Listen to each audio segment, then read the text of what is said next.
America remains steadfast in their belief that Putin is bombing away not at ISIS, but at those seeking to oust Syrian President Assad. Troops are massing, jets are coming into close contact. The Middle East is on a new precipice. Ben Carson's playing a pair of interesting cards right at the moment. One that says Black America is under a media spell and invoking the name of Hitler. Pope Francis, not a scientist, rather a man of God who seeks to look at the world from a religious perspective. That's rankled some who believe the world needs more people, not less.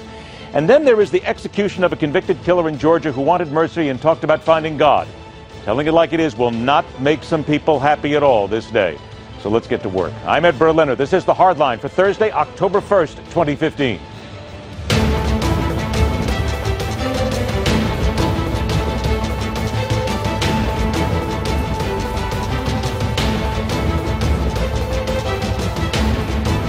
If it looks like a terrorist, if it acts like a terrorist, if it walks like a terrorist, if it fights like a terrorist, it's a terrorist, right?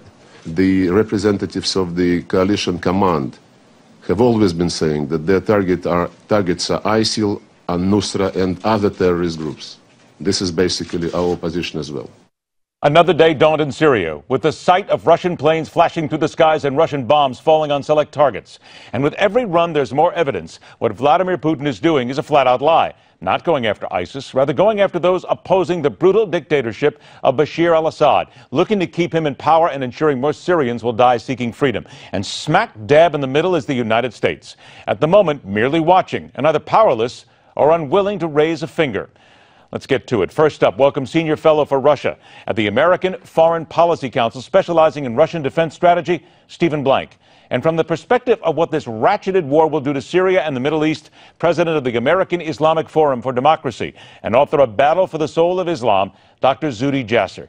Gentlemen, I want to thank you both for joining us. And I want to begin, first of all, with you, Stephen, because let's look at what is happening here. The fact that Russia has moved in, the fact that we have the foreign minister saying if it looks like a terrorist, if it acts like a terrorist, then that's what we're going to shoot at. When you look at what is being said and what we know, is Russia just flat out lying to the rest of the world and doing what they can to shore up Assad? Absolutely. Virtually everything that comes out of Moscow these days is a lie. You will remember that there were supposedly no Russian troops in Ukraine, but Mr. Putin had already said in previous statements that Russian troops would not fight ISIL. The fact of the matter is that the Russian troops are there to sustain a Russian long-term military presence in Syria, backed up by Assad, who will have no other choice because he depends on Russia for his survival, literally. And as a result, they're not going to tangle with ISIS. I would be very surprised to see any serious Russian military activity directed against ISIL. On the other hand, they will certainly strike at Assad's other opponents. And that's exactly as Assad has done as well. Assad is not fighting ISIL. He's fighting other groups. So knowing full well what you just said, that everything that comes out of Moscow is a lie, we've seen that time and time again, for a long time, as a matter of fact. You mentioned long-term. In your opinion, then, other than just having a seaport, which seems to be just a mild issue as well, what, in your opinion, is the long-term here for Putin?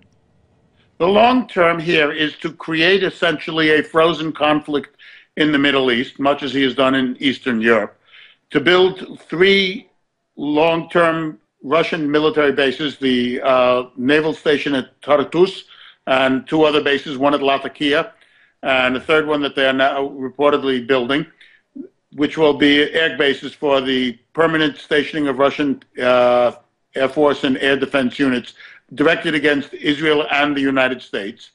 The projection of Russian power and influence throughout the Eastern Mediterranean and the Levant as a result, and the sustainment of Assad's regime in that part of Syrian territory that he can control, backed up by Russian forces.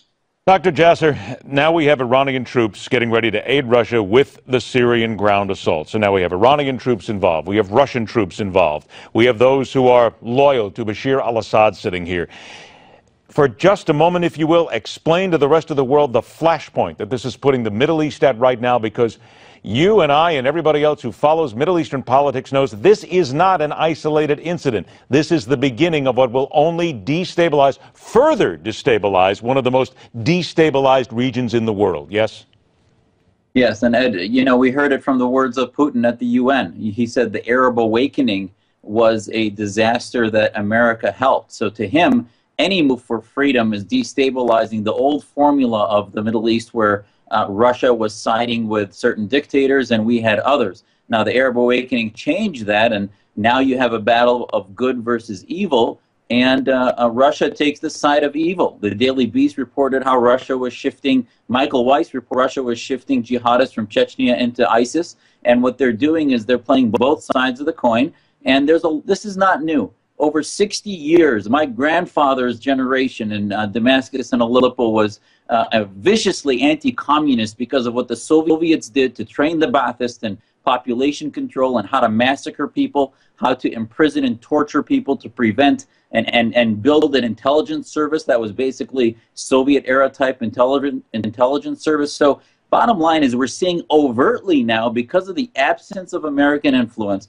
because of the absence of America siding with those who are good, that you're seeing Russia just hegemonize Syria openly, no longer covertly. So, you know, the bottom line is that they are basically operating on the same Cold War paradigm, and they want to empower a Shia Islamist hegemony arc from Iran through Iraq to the seaports of Syria and Lebanon with Nasrallah. There have been tens of thousands of Iranian troops and Hezbollah already in Syria, and now all we're doing is finally paying attention to it because you have a nuclear power of Russia that's now obviously involved in it directly. Okay. And by the way, they're targeting Homs, Hama, and Idlib. These are not ISIL locations. These are where the main revolution was birthed against Assad, and they want to decimate it. Now, you mentioned nuclear, and I want to expand this a little bit, if you will. Israeli Prime Minister Benjamin Netanyahu was in front of the United Nations today, and he talked about what Iran's been up to since this entire framework agreement was announced. Here's what he said. Iran boosted its supply of devastating weapons to Syria. Iran sent more soldiers of its Revolutionary Guard into Syria. Iran sent thousands of Afghani and Pakistani Shiite fighters to Syria. Iran did all this to prop up Assad's brutal regime. And here, Dr. Jasser, we have Israel that has gone into Syria before. They've not been worried about it, not been afraid about it. Now you have the Russians involved. Does this now stop Israel from taking any action in Syria, at the same moment then emboldening Iran and putting Israel in more danger than it's ever been before? It does. I mean, Israel is in crisis mode now, and this is why they were meeting with the Saudis a month ago. And they're trying to make sure that and Iran isn't emboldened. And as Prime Minister Netanyahu laid out, this was not only an unholy alliance, but the $150 billion is going to use to fortify across their border a Assad who will empower Hezbollah, Nasrallah, and others to directly threaten all the allies of the West. And by the way, why did Russia act now? Their economy the Saudis have been squeezing their economy through the low price of oil, and this is a conflict that the Russians are enacting now and saying, you know what, we're going to decimate the Sunni revolution because we want the Saudis to no longer feel there's any hope, so that the gas prices return to what they used to be and the Russian economy can flourish. And this $150 billion is going to be a direct threat to Israel's security. Stephen, I got a couple of minutes left here. I'm going to back down just a little bit here. All right, let's take a breath. Vladimir Putin is not stupid. We know that. He may be a liar, but he's not stupid. Here now, he's telling American jets to stay out of Syria. He is going nose to nose with America. There are jets now sitting there that some people believe in Syria. Those jets could be a threat to the United States eventually, and our interests here.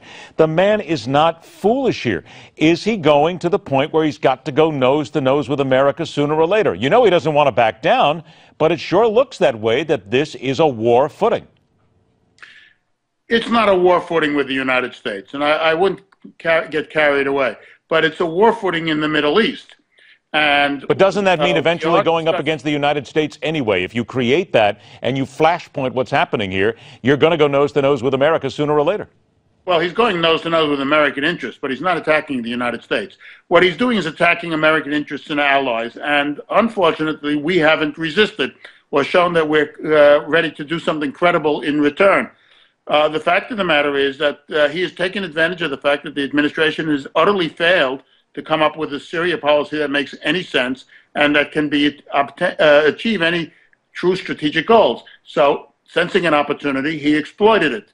And he is daring us, basically, to do something about it. We are not going to, this administration is not going to send American planes into combat with Russian planes. And the fact that they put air defenses in Syria indicates that they're there to protect their investment, so to speak, from an American air attack. But the fact of the matter is that unless the United States comes up with a credible strategy, the Russians will have carte blanche to do whatever they like and will be seen as the only power capable of making credible, decisive action. I've only got about 15 seconds left here. Dr. Jasser, what should the president be doing right now? The president should be pushing back. Here you have a Russian regime which is not only emboldening Assad, who used chemical weapons, but weapons of mass destruction. What is history going to say about President Obama when Josh Earnest today said, well, I'm not surprised, but, you know, what are we going to do? I mean, this is ridiculous. We have to show that we won't allow them to fill the vacuum and stand for values. Otherwise, history is going to look very poorly on what we live. And history is already looking very poorly on what is happening here. Let's hope it doesn't get any worse. Stephen Blank, Dr. Zuhdi Jasser, I want to thank you both for joining us. We will talk again. Stay with us. The Hard Line continues.